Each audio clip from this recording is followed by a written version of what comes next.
Cavs-Warriors play Monday. Yep. You have been at times critical of Golden State. Yep.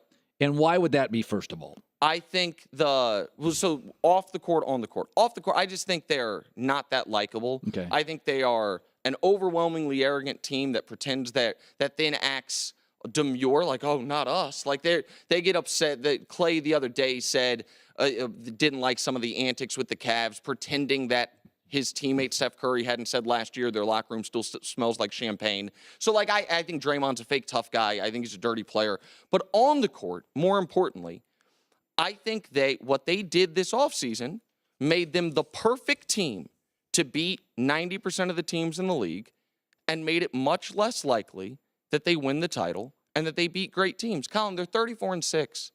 They're 34-3 against everyone except for the 3 other best teams. They're 0-3 against them. You want to include the last 3 of the finals, 0-6 in their last 6 against the best teams in basketball.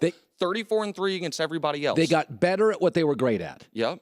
And they are less of what they weren't great at. They're less physical, and they're not as deep. Well, and they absolutely right. They made it to where they can sleepwalk through games like they did last night against Detroit and still cover and win by 20. Last night against Detroit, they weren't that engaged. It was close at half, but at every point of the game, they had the 3 best players on the court, so they're going to win. I watched some of that. But how does that translate come the NBA Finals? And here is an underrated story of this NBA season.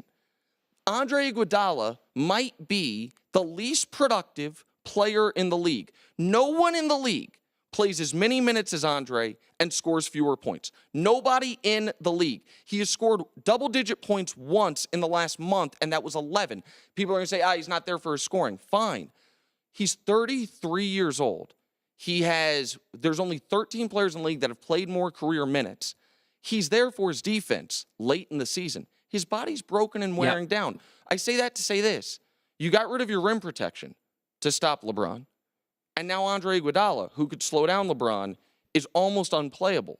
So we're now relying on Kevin Durant, who's never been able to stop LeBron a day in his life to slow him down. That's curious to me. No, I think Cleveland's going to win the championship. And I'll tell you another thing. I said it at the time. Golden State reminds me a little bit of Oregon and Chip Kelly. Because of the offense they had, they could just mail in games against Oregon State, Washington State, right? Yep. But it still never solved beating Auburn, LSU, or like Stanford. Is that though they got fast, Chip made them faster, play every 17, 16, 15. They got down to a play every 13 seconds. So they would beat the bad teams worse.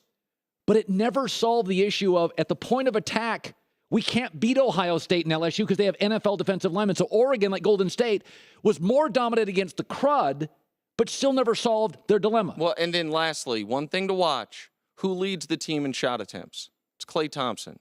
I know Klay's a great player. It's never a good thing when your third best player takes the most shots. No one can convince me it's the best idea for that team for the third best player to take the most shots.